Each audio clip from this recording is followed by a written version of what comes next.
नमस्कार, IBN7 की इस विशेष पेशकश में आपका स्वागत है। हर हफ्ते हम आपकी मुलाकात एक ऐसी शख्सियत से कराते हैं जो उस हफ्ते के सबसे ज्वलंत प्रश्नों का जवाब देता है। आज वो शख्सियत हैं देश के वित्त मंत्री पी चिदम्बरम साहब। चिदम्बरम साहब, स्वागत है आपका IBN7 पर। नमस्कार। सबसे पहला सवाल आपसे ये कि आपके विरोधी आपके ऊपर आरोप लगा रहे हैं कि आप दरअसल आंकड़ों के जादूगर हैं। आपने जो भाषण संसद में दिया उसमें आपने आंकड़ों की जादूगरी की और दिखाया कि जो जीडीपी, जो फिस्कल डेफिसिट है, जीडीपी के मुताबिक जो 4.6% जो आपने फिक्स किया, वो दरअसल सच्चाई नहीं है। इसका आप किस प्रकार से जवाब देंगे सर? What is सच्चाई नहीं है? Point is, last year also they said my numbers were not credible. I can't achieve the target.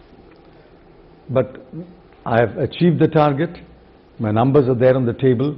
Nobody has pointed out which number of the revised estimates for 2013-14 is not credible.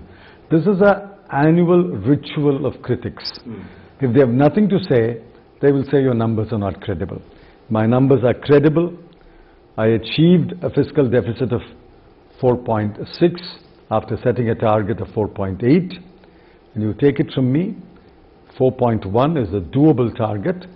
Whoever is in government must aim to do the target of 4.1. विरोधी sir आपके ये कहते हैं, जिन अर्थशास्त्रियों की जो आप बात करते हैं, वो ये कहते हैं कि दरअसल जो सरकारी खर्चा है और सरकारी कमाई है, चिदम्बरम साहब ने उसमें कहीं ना कहीं गुणा भाग किया है कि आपने सरकारी खर्चा इस वित्तीय वर्ष का अगले वित्तीय वर्ष में डाल दिया और जो कमाई सरकार की हो सकती थी वो आपने इस वित्तीय वर्ष में डाल दी। इसका क्या जवाब है? Again, a baseless charge. The last quarter's subsidy for fuel is arrived at only after March 31 of the year, and therefore it is rolled over into the first quarter. That's happened for several years now. Last year, Q4 of 2012-13, I rolled over 45,000 crore into this year, and I paid for it in the first quarter. People forget that. What was rolled over last year was 45,000 crore. This was paid in the first quarter of this year. This year, fourth quarter, I'm rolling over only rupees 35,000 crore into the next year. Actually, I'm prepaying 10,000 crore rupees. I can actually roll over 45,000, but I'm rolling over only 35,000. So where is the question of pushing the liability into the next year? I'm pushing a lower liability into the next year, but I absorbed a larger liability from last year to this year. आपने tax collection की बात की sir. आपने कहा, आपने एक माहौल ऐसा दिखाया जनता के सामने कि 19% बढ़ोतरी हो सकती है टैक्स रेवेन्यू में। लेकिन सच्चाई तो ये है सर कि पिछले 3 वर्षों में लगातार भारतीय सरकार की जो टैक्स की जो कमाई है वो हमेशा अपने टारगेट से पीछे रही है। क्या चिदम्बरम साहब हमें एक ख्याली पुलाव तो नहीं पका रहे कहीं? Last year also I set a high target. We did not achieve the target, but I have achieved the fiscal deficit. The reason why we set a high target is that is the only way in which the Central Board of Direct Taxes and the Central Board of Excise and Customs will aim at a high target. Even if they fall short because growth is lower, it doesn't matter. But if we set a low target, they will achieve only the low target. Therefore, it's always good to set up a target which appears difficult and try to achieve that target. हमने देखा, आप जिस cylinder subsidy की बात करते हैं, अभी जब AICC का अधिवेशन हुआ था, राहुल गांधी जी ने बड़े फ्लरिश के साथ स्टेज से घोषणा कर दी कि प्रधानमंत्री जी 9 सिलेंडर से तो बात नहीं बनती, 12 सिलेंडर तक करिए। अब आप वित्त मंत्री हैं सर, आप ये कह रहे हैं कि दरअसल जो सब्सिडी है उस सब्सिडी को हम और घटा सकते हैं। क्या आपको नहीं लगता कि जो फैसला जो लिया गया यूपीए सरकार द्वारा वो फाइनेंशियल पॉइंट से सर गलत था? No, I don't think so. A government does not descend from the skies. A government is elected by the people. There are millions of people in the country who want more cylinders with subsidy. There are millions who want food with subsidy. There are millions who want fertilizer with subsidy. No government can brush them aside. The clamor came from the gathering at the AICC, and the Vice President of the party articulated that. We have given 9 to 12. But earlier, remember, we started with 6. But within a month, without any clamor, getting the feedback from the ground, we raised it to 9. Sir, आपसे बात करके ऐसा प्रतीत होता है कि आप जो आंकड़े जो आपके दिमाग में हैं, वो आंकड़े आपको कन्विक्शन है कि वो सही आंकड़े हैं। लेकिन नरेंद्र मोदी को देखिए, आपके विरोधी हैं, भारतीय जनता पार्टी के प्रधानमंत्री पद के उम्मीदवार हैं, वो क्या कहते हैं? वो कहते हैं कि चिदम्बरम साहब को समझना चाहिए हार्वर्ड जाना और हार्डवर्क करने में बड़ा फर्क है। See, the problem is, वो कुछ नहीं कहते हैं. He doesn't face an interview with you. You should sit him down and ask him this question. Has he given an interview? I wish I could interview him. Or I'll give you the questions you should ask him. You should ask him. क्या आप ये कह रहे हैं कि आप नरेंद्र मोदी जी के साथ public, are you open for a public debate with Narendra Modi, sir? First, let him face a press conference first. Now, are you open to a debate? I am not willing to engage in a schoolboy's debate. We have to have a debate on a substantial subject. Now, the subjects I'm listing are, he must first spell out his views, like I have spelled out my views. I've got a 10-point agenda in the end of my budget speech. I want him to spell out whether he agrees with those 10 or not. What is his position on fiscal deficit? What is his position on CAD, current account deficit? What is his position on, say, monetary policy? What is his position on GST, DTC? I know the GST bill has been stopped by Madhya Pradesh and Gujarat. Therefore, he must spell out his positions, like we have spelled out our positions, and then, of course, the appropriate people from both sides can debate. But without knowing what your position is, you hold your cards close to your chest and engage in this kind of a, what I would call a schoolboy's wordplay. I think आप उनको that's संजीदगी से नहीं लेते. You don't take Mr. Modi seriously. No, I take him seriously. I'll tell you why I take him seriously. He is the principal opposition party's prime ministerial candidate. And I've always said, when the principal opposition party puts up a candidate as prime minister, we must take that seriously. It's because I take him seriously, I closely follow what he says. And I notice the undercurrent of majoritarianism, the undercurrent of individualism, and his famous theme in every speech, I, me, mine. Give me power, I'll give you Swaraj. Give me power, I will get the black money. This I, me, mine and this individualism and this majoritarianism is not the way to govern India. But आपको नहीं लगता sir कि कहीं ना कहीं मोदी जी का जो economic model है, उस इकोनॉमिक मॉडल को शायद देश में ज्यादा लोग खरीदने के पक्ष में दिखते हैं बजाय इसके कि जो कांग्रेस का इकोनॉमिक मॉडल है? Please, what is that economic model? Our economic model lifted 140 million people, 4 crore people out of poverty in 10 years. Show me any other period of 10 years where 14 crore people have been lifted out of poverty. तो फिर समस्या क्या है sir? Wait a minute, let me complete. Our economic model delivered growth rate above the trend rate over 10 years. The BJP's economic model delivered a growth rate below the trend rate. We can look at Gujarat. In a speech that I delivered in one of the towns, I pointed out Gujarat and Maharashtra were born on the same day, and I contrasted and compared Gujarat and Maharashtra, and I showed that in several parameters, Maharashtra is ahead of Gujarat. In some parameters, Gujarat is ahead of Maharashtra. कहीं ऐसा तो नहीं कि कांग्रेस के खिलाफ जो भ्रष्टाचार के जो आरोप इतने वर्षों से लगते चले आए हैं, करप्शन रिलेटेड स्पेसिफिक्स, कहीं ऐसा तो नहीं कि जो आपने सकारात्मक काम किया सर, वो भ्रष्टाचार के आरोपों के कारण आपकी छवि उससे धूमिल हुई? I am not denying that there have been allegations of corruption against members of the government, members of the party. But please answer. Mr. Modi had 2 ministers. One is in jail, one is on bail. There's another minister who is holding on to office under Section 8, subsection 4 of the Act, which has been struck down by the Supreme Court. There's another minister against whom a charge sheet has been filed, but still clings on to the ministry. What kind of moral authority does the Gujarat Chief Minister have when he has all these skeletons in his cupboard in his own ministry? तो कांग्रेस क्यों second best क्यों दिखती है sir जब मोदी जी के खिलाफ जब बात आती है? ऐसा नहीं, कहीं ऐसा तो नहीं कि कांग्रेस को अपने आप पे ही भरोसा उठ गया है?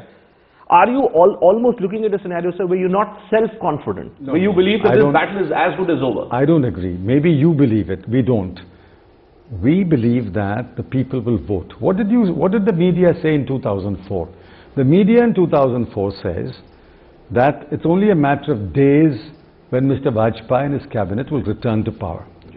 Mr. Modi is not taller than Mr. Vajpayee. And what did the media say in 2009? That the Congress has no chance to return to power. If opinion polls will decide elections, why have elections? The president should simply commission an opinion poll and then swear in the government who wins in the opinion poll. बात संसद की करते हैं और संसदीय राजनीति की करते हैं. देखिए, आप इतने वर्षों से सर, आप इतने वरिष्ठ सांसद हैं, आप संसद में जो कुछ घट रहा है, आप ही की पार्टी का एक सांसद पेपर स्प्रे छिड़कता है संसद में, आप ही की पार्टी के लोग खुदकुशी करने की बात कर रहे हैं। कहीं ऐसा तो नहीं सर कि तेलंगाना को लेकर कांग्रेस पार्टी को अब लगने लगा है शायद कुछ जल्दबाजी हो गई? You see, I am extremely ashamed of what's happening in Parliament. I'm also ashamed of the kind of behavior indulged in by some members of the Congress party, but there are members of other parties also indulging in such kind of behavior. Now, Telangana is a tricky problem. A party that has presence on both sides, Telangana and Simandra, is divided. The Congress is divided, Telugu Desam is divided, the CPM is divided, CPI is divided. It's only a party which is not present on both sides or is not present at all, which cannot be divided. So we are facing a serious problem in Telangana. We are trying to address it. I agree we have not succeeded in bringing the two sides to some agreement, but we are trying. You can't fault us for not trying. आप तो sir वही मंत्री हैं जिन्होंने रात को 12 बजे से रात्रि को 12 बजे आप ही ने वक्तव्य दिया था यही मंत्रालय के बाहर कि अब एक नए प्रदेश की स्थापना होगी, आंध्र प्रदेश विधानसभा से एक रेजोल्यूशन पास किया जाएगा। उसके बाद एक कमेटी बनाई गई, श्री कृष्ण कमेटी, जिसमें कहा गया कि नहीं, अगर प्रदेश का विभाजन करना हो तो सबसे लीस्ट एफर्ट ऑल्टरनेटिव होना चाहिए। मेरा प्रश्न सीधा आपसे यह है सर कि क्या कांग्रेस पार्टी ने वाकई एक ये सोचा समझा कदम उठाया था या सिर्फ ये पूरी प्रक्रिया इसलिए है कि लोकसभा में किसी प्रकार से अपनी सीटें बढ़ाई जाएं, आंध्र प्रदेश में अपनी सीटें बचाई जाएं? No, this is all wrong. Telangana has been the most debated subject in the last 6 or 7 years. Please remember, this has been discussed when Mr. Y.S. Rajshekhar Reddy was Chief Minister. This was discussed extensively within the Andhra Pradesh Congress. Then the Congress legislature party passed a resolution supporting Telangana. An all-party meeting that was called supported Telangana. Mr. Chandrababu Naidu stood up and said at the all-party meeting, why are we debating it? Bring the resolution tomorrow and I will support the resolution and you take it to Parliament. तो आपको लगता है इससे parties अब U-turn कर रही हैं? It's thereafter, of course, everybody knows that. It's thereafter that the central leadership of the Congress party and the government took the decision, yes, we will now announce Telangana, and I announced it late in the night. Why did I announce it late in the night? Because the next day there was going to be 1 million people march on the Secretariat and the leader of the TRS was on a hunger. लेकिन आपके अपने मुख्यमंत्री किरण कुमार रेड्डी वो party छोड़ने की बात करते हैं सर। वो कह रहे हैं कि वो मुख्यमंत्री पद से इस्तीफा दे देंगे, कांग्रेस छोड़ देंगे। I think he clearly crossed the Lakshman Rekha of a chief minister of a party. Modi ji अपने आप को इकोनॉमिक्स का महागुरु के रूप में अपने आप को प्रस्तुत करने की कोशिश करते हैं, लेकिन आपकी सरकार में आप हैं, मोंटेक सिंह आलूवालिया जी हैं, मनमोहन सिंह हैं, सब अर्थशास्त्री हैं। ऐसा क्यों है कि नरेंद्र मोदी जी की जो इकोनॉमिक्स की व्याख्या है, जो उनकी अर्थनीति है, वो आप सब लोगों की अर्थनीतियों पे भारी पड़ती दिखती है? What is Mr. Modi's economics? Please spell out 6 points of his economics. I don't think anyone knows what Mr. Modi's economics is. I think he's keeping it a closely guarded secret. We have no idea what Mr. Modi's economics is. It's only when he spells out his position on different issues we can engage him in a serious debate. At the moment he's only throwing one-liners and indulging in wordplay. नहीं, जब वो कहते हैं कि केंद्र सरकार को चाहिए था कि बेसिक इंफ्रास्ट्रक्चर के ऊपर ज्यादा ध्यान दिया जाए, सड़कों की मरम्मत के ऊपर ध्यान दिया जाए, सड़कें बनाई जाए, केंद्र सरकार ने जो बड़ी बेसिक इंफ्रास्ट्रक्चर चीजें होती हैं उसके ऊपर भी केंद्र सरकार ने ध्यान दिया। Read my budget speech. I've given you facts and figures. What was the position in 2004? What is the position at the end of 2013 December? I've given you numbers about rural roads under Pradhan Mantri Gram Sadak Yojana. I've given you numbers about railway track. I've given you numbers about power. लेकिन क्या ऐसा नहीं sir कि अभी तक जो कांग्रेस का हाथ आम आदमी के साथ जो स्लोगन जो पार्टी देती चली आई थी उसे 2014 में ये लगने लगा है कि दरअसल अब जरूरत है इन मिडिल क्लासेस की तरफ जाने के लिए, अर्बन पुअर जिसकी आप बात करते हैं। These are all I mean sort of clever wordplay. The Aam Admi is the common man. Many of them are poor. Many of them belong to the lower middle class. Many of them belong to the middle class. When we say Aam Admi, we are not only talking about the poor, we're talking about people who have had the opportunity to move up in life. But aren't you worried, sir, that you can't even use the term Aam Aadmi today? Because there is a party which is by that name, Aam Aadmi Party. Well, that is a party which is very well known in Delhi.